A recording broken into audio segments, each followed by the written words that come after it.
I still remember the way the air shifted when she let her hair down, like the silence between two notes in a song that suddenly meant everything. She stood by the window, fingers tracing the rim of a chipped coffee mug. Outside, the late afternoon sun painted long shadows on the walls, gold edging into orange, like the day didn't want to end. Neither did I. Not while she was still in that room. Not while I could still hear her breathing. "Why did you come back?" she asked without turning around. I didn't answer right away. I watched the way the light slipped through strands of her dark hair, now loose, now framing her face like a secret she wasn't sure she wanted to keep. "I don't know," I said. And I didn't. I just knew I had walked 3 blocks in the wrong direction after class, ended up outside her apartment, and buzzed her door without thinking. She finally turned, and her eyes landed on mine like she was seeing something she wasn't supposed to miss. "Not this soon. Not again. You shouldn't be here," she said. But she didn't tell me to leave. Her name was Alina. 45, maybe 46. I never asked. It didn't matter. Nothing about her felt old, only lived in, like a novel I hadn't finished but kept rereading the same lines from. We had met months ago in the university library, of all places. She was subbing for a guest poetry seminar. I didn't sign up for the class, but I sat in the back, pretending to study. Afterward, I asked her about a line from Rilke. She looked at me too long before answering. Since then, it had been long stares, short texts, and coffee that turned into something neither of us could name. She walked toward me now, slow, barefoot, her sweater slipping off one shoulder. Her mouth opened slightly, like she was about to say something, but didn't. Instead, she reached up and twisted the ends of her hair, nervous. "He doesn't know you're here?" I shook my head. "Good," she said, but it didn't sound like relief. It sounded like guilt trying to breathe. I looked down at my hands. "I just needed to see you." "Don't say that." "Why not?" "Because I needed to see you too," she whispered. The silence between us felt louder than anything either of us could say. The room smelled faintly of cinnamon and something floral I couldn't name. Her mug was still steaming. So was my skin. She sat down on the edge of the couch and looked away, but her fingers reached out, just slightly, brushing mine. I didn't move. I couldn't. Every part of me was listening to her breath, her heartbeat, the way her lips parted when she exhaled like she was letting go of something heavy. "You don't understand what this could cost me," she said finally. I did. That's what made it worse. And still, I was here. Not because it was smart, not because it was safe, but because something about her made the world quiet in a way nothing else could. She leaned back, running her fingers through her hair, slow, delicate, like she was undoing more than just knots. Then she looked at me, eyes glassy, voice barely above a whisper. "Don't tell him you were here." Just then, the doorbell rang. Once, then again. She froze. And for the first time in weeks, I saw fear in her eyes. I knew that doorbell wasn't for me. Alina didn't move at first. She just stared at the door like it had said something cruel. Her fingers gripped the couch cushion beside her, knuckles white. I wanted to reach out. I didn't. A second passed. Then another. Finally, she stood and walked toward the hallway. I stayed behind, still sitting, heart pounding hard enough to make my ribs ache. Through the soft murmur of the intercom, I heard her voice. Calm. Too calm. "Hey, I'm in the middle of something." "No, just reading." "Yeah, come by later." Click. Silence again. When she returned, her face had shifted, back into that expression she wore when pretending nothing had happened. But her shoulders were tenser now, eyes darting away from mine. "Was that him?" I asked. She didn't answer. I already knew. Her husband. Or ex-husband. Or whatever he was now. I had pieced together the truth in fragments. Old framed photos that disappeared between visits. The way her phone always faced down. Her stories that stopped just before names were mentioned. And then there was the biggest piece of all. The one that lived in my year. Ryan. My best friend. I had met Alina because of him. That first day in the library wasn't some random moment. He had introduced us, proudly, casually, saying, "This is my mom." She's guest teaching that poetry seminar. She had smiled politely. So had I. But something shifted then. Something we both tried and failed to ignore.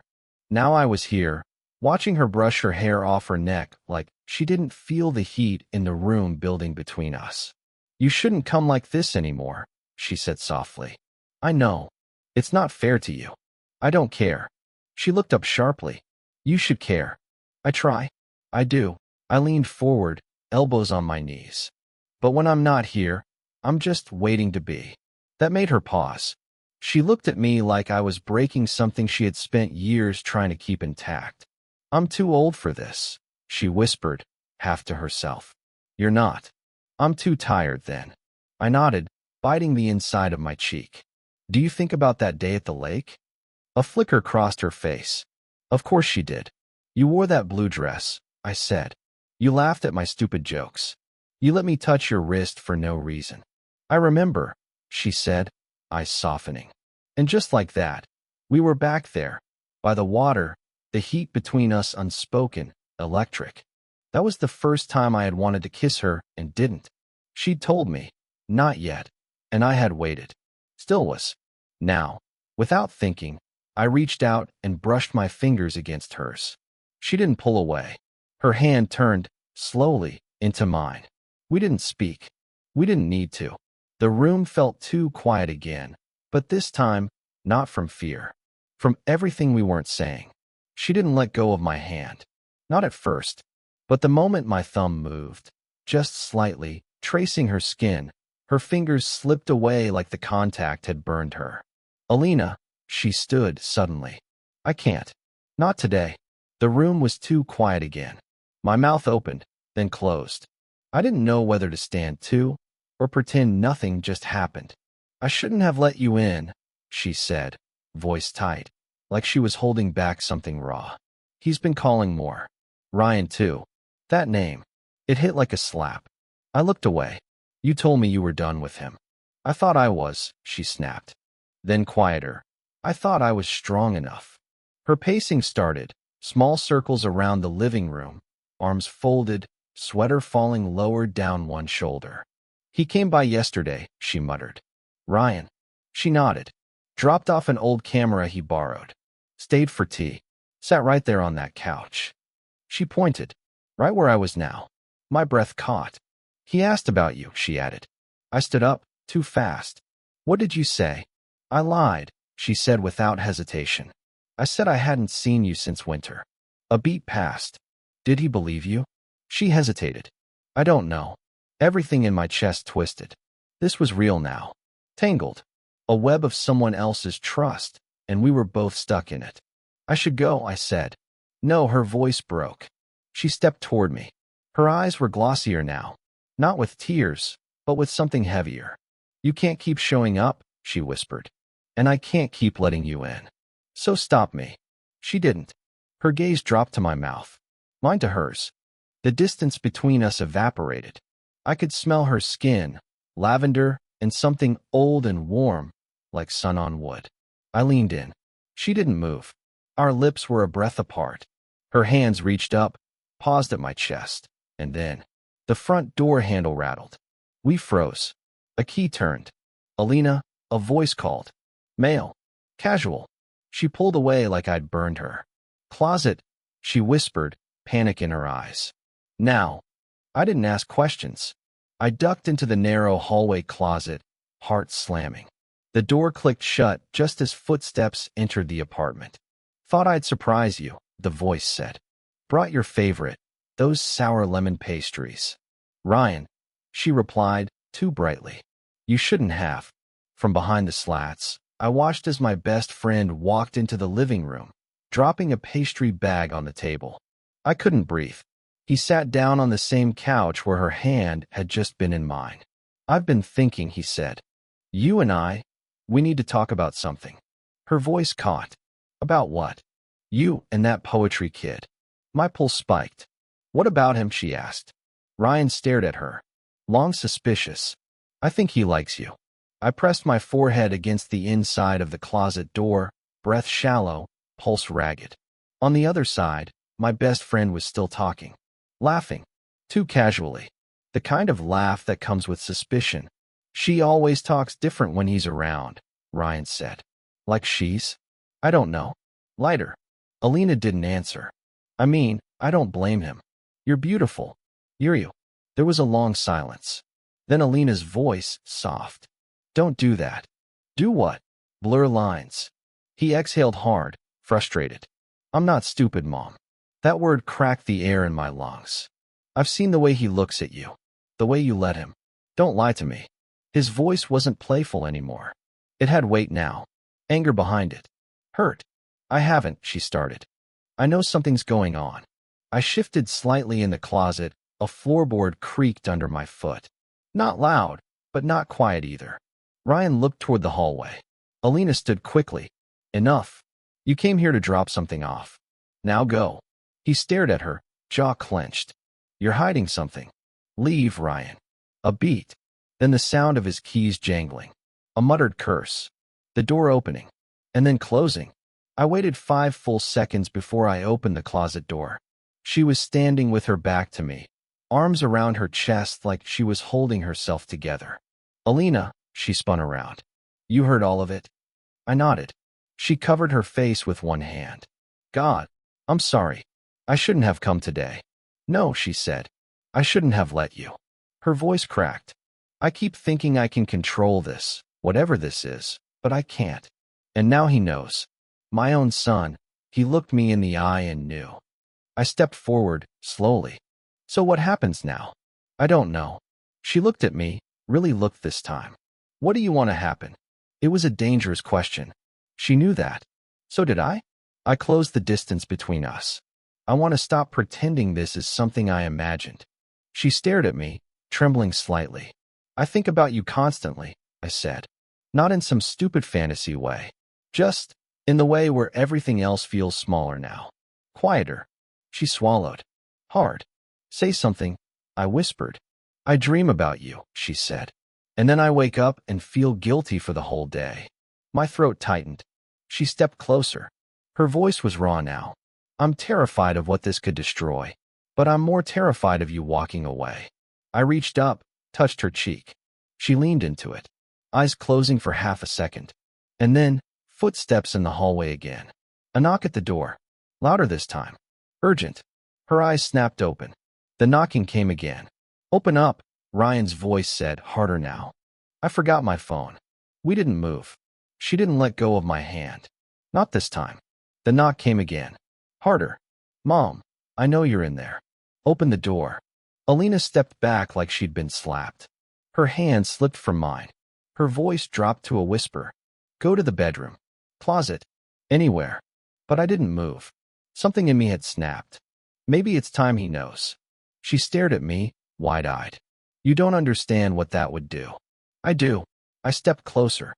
But pretending we're not real is already doing damage. Another knock. Then the sound of keys jangling outside the door. Alina's head whipped around. He still has the spare. Too late. The front door swung open. Ryan stepped in, scanning the room, and then froze. His eyes met mine. Silence. Alina didn't speak. Neither did I. Ryan's stare moved from me to her, then back again. Slowly. Calculating. Like he was putting every missed sign together at once. You're kidding me, he said, voice flat. Tell me this isn't what it looks like. Neither of us answered. Are you serious? He barked. You're sleeping with my mom? I didn't plan for this, I said quietly. He laughed, short and sharp. Don't do that. Don't make it sound like some accident. You've been lying to my face. I never meant to lie. He turned to her. And you? What the hell is wrong with you? Ryan, she said, her voice trembling. I didn't want to hurt you. You didn't want to hurt me? He took a step forward. You've destroyed me. Alina's lip quivered. She looked smaller now. Not in age, just in the way someone does when they're carrying too much. Stop, I said. Don't talk to her like that. Ryan spun. You don't get to protect her. Not after this. I love her, I blurted. The words were out before I could stop them. Ryan went still. Completely still. And then his face broke. Not into anger, but something worse. Sadness. You've loved her this whole time, he said slowly. That's why you stopped calling. Why you stopped coming around? You were with her. He turned to Alina. Did you know what you were taking from me? Tears filled her eyes, but she didn't answer. Ryan backed toward the door, hands up. I don't want to hear it. Either of you. Ryan, he stopped. Looked at us one more time. You deserve each other. That's not a compliment. And then he left. The door slammed. The apartment was too quiet again. Even the air felt wrong. Alina sat down slowly on the couch, eyes distant. I stood there, still frozen. Then her phone buzzed. She picked it up, glanced at the screen, and her face drained. I stepped forward. What is it? She held the phone out to me. It was a text. From an unknown number. One sentence. You should know. He recorded everything. The words on the screen didn't look real. You should know. He recorded everything. I looked at her. Alina was frozen, phone trembling in her hand, lips slightly parted like she wanted to say something, but didn't know what. How? I asked, though I already knew. The visit. The couch. The way he stared. He hadn't just come to talk. He came to catch us. She stood slowly, set the phone down like it might explode. Maybe it's not real. Maybe he's bluffing. But we both knew Ryan wasn't the bluffing type. He was hurt. And when Ryan got hurt, he didn't break. He shattered other people. I sank onto the armrest of the couch. If he posts it, if people find out, you'll lose everything. She didn't say anything. Alina, say something. I don't care about everything, she whispered. I care about you. It landed like a punch. I've spent most of my life staying quiet, she went on. Playing safe. Putting out fires before they lit. But I can't do that anymore. Not if it means pretending you don't matter to me. I looked up, stunned. I'm tired of being scared, she said. Of age. Of what people think.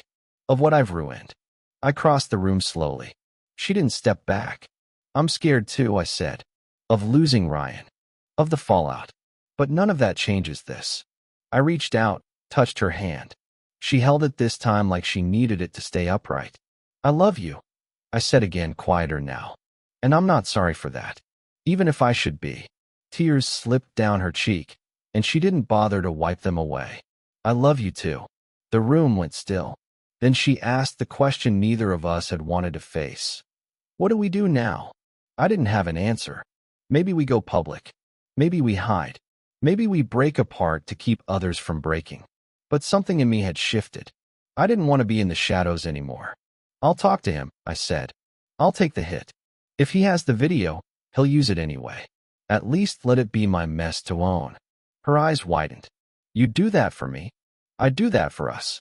Silence stretched between us again, but it felt different now. Not fear. Just wait. She nodded, slowly. If this ends badly, I don't want you to carry it alone. I let out a shaky breath. Then let's not pretend anymore.